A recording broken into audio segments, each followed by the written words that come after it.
The film opens in a little girl's bedroom. She is frightened by a noise and an evil presence that emerges from her closet. It moves closer toward her and says it is her father. Just as she starts to scream, we hear a crunch and see a shot of blood splatter a nearby photograph. In a nearby home, Sadie Harper is getting ready for her first day back to school following the death of her mother, Kara, in a car accident. She lives with her little sister Sawyer and their therapist father, Will. Sadie wears an old dress that belonged to her mother. When she gets to school, she meets with her friend Bethany, along with some other girls led by the callous and obnoxious Natalie. After Natalie makes insensitive comments, Sadie calls her a bitch, leading to Natalie shoving Sadie and spilling a drink all over the dress. Sadie cries and goes home to change. Will is visited by a disturbed man named Lester Billings, who pleads with Will to speak with him. After some hesitance, Will agrees and listens to Lester's story. He was accused of killing his children after they were telling him of an unseen entity that was haunting them, which he didn't believe them about until it was too late. Sadie shows up and puts her dress in the washing machine before getting new clothes, unaware that Lester is in the house. She hears a noise and finds her mother's art studio trashed, along with Lester's body hung from a door. Sawyer comes home just as she sees paramedics wheeling Lester out of the house. After talking to police, Will tries to talk to his daughters. Later, Sawyer tries to sleep but is spooked by her closet door opening hard. When she looks under the bed, she sees a monstrous figure growling at her, causing her to fall out of her bed and hit her lip.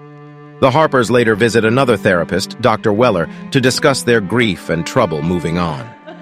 After Sawyer mentions what she saw, Dr. Weller tries an experiment where Sadie and Sawyer are together in the room with a red light that turns on and off. In the middle of things, Sawyer sees the monster again and wets her pants. At night, Sadie listens to a recording from the session between Will and Lester, while Sawyer wanders the halls with her nightlight.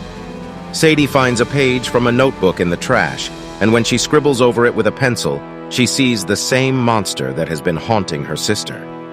Sawyer hears a voice and rolls her nightlight down the hall, where she hears it get stomped. She goes to the kitchen and accuses Sadie of trying to scare her until she finds the page that Sadie was looking at. When Sadie returns to school, she asks Bethany to give her a ride to the Billings home. While it looks abandoned, with garbage everywhere, Lester's widow Rita is still living there in squalor and has lit candles everywhere. She thinks Sadie is there to torment her like everyone else does, but she tries to ask Rita about what Lester and their daughters had seen before they died. Rita says her children called it the Boogeyman, and that it thrives in the darkness while also tricking children by mimicking familiar voices. After thinking she sees the Boogeyman, Rita fires her rifle, forcing Sadie to run back to Bethany's car. Sadie goes back home and gets annoyed with Sawyer talking about the Boogeyman. She shuts the door and hears a knocking, but when she goes to tell Sawyer off again, the door breaks open, and something appears to force its way down Sadie's throat. She wakes up in her bed as if it was a nightmare, but she coughs profusely. She walks out of her room and sees Sawyer talking to her as if they both have seen the same thing. Will comes in holding a box of Kara's belongings to dispose of, which Sadie gets upset about. She takes the box downstairs and finds other old belongings like her mom's lighter and a video camera featuring a clip of Kara and Sadie when she was a baby. Bethany later suggests to Sadie that they hang out. She invites Bethany, plus Natalie and two other girls, Cassidy and Ann, to her house. They get bored after a while until Sadie mentions finding a stash of drugs from her mom. They smoke a joint, but Sadie starts coughing too hard. She goes into her room and pulls out what seems to be a string before Bethany comes to help her. Natalie makes things worse by recording and then making Sadie get locked in a closet. As she tries to get out, the Boogeyman makes an appearance trying to get Sadie until she is let out. She slaps Natalie and then shoves Bethany, believing it was all a deliberate prank despite Bethany saying otherwise. The girls leave the house. Meanwhile, Sawyer is watching TV when Boogeyman appears and throws her against the TV. Sadie and Will take Sawyer to the hospital, where Sadie resolves to finally put an end to the Boogeyman after being contacted by Rita. She returns to the Billings house after Rita says that she has found a way to kill the monster. However, she attacks Sawyer and uses her as bait to lure the Boogeyman out. Sure enough, Boogeyman emerges and steps across one of Rita's traps that fire shotguns at his face. Unfortunately, he is still alive and rips Rita in half before trying to go after Sadie. She manages to get out of the house, But when she hears from Will bringing Sawyer home, she also realizes Boogeyman is going to find them there. Sadie then hears what sounds like Boogeyman grabbing Will and Sawyer. Sadie runs back home and manages to find Sawyer.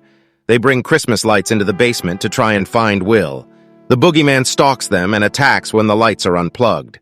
The sisters then use hairspray with their mom's lighter to burn Boogeyman until the spray runs out. Sawyer douses the Boogeyman with lighter fluid, and Sadie throws her lighter at him, setting the monster on fire before it spreads through the whole house. The Boogeyman crumbles to ashes as the Harpers flee the burning house. The family returns to Dr. Weller, looking to move forward from their trauma together. Just as they start to leave, Sadie hears Dr. Weller calling her to come back inside, but she is not in her office. Sadie then hears the closet door opening and starts to cautiously approach it before Dr. Weller comes back. Sadie then simply shuts the door.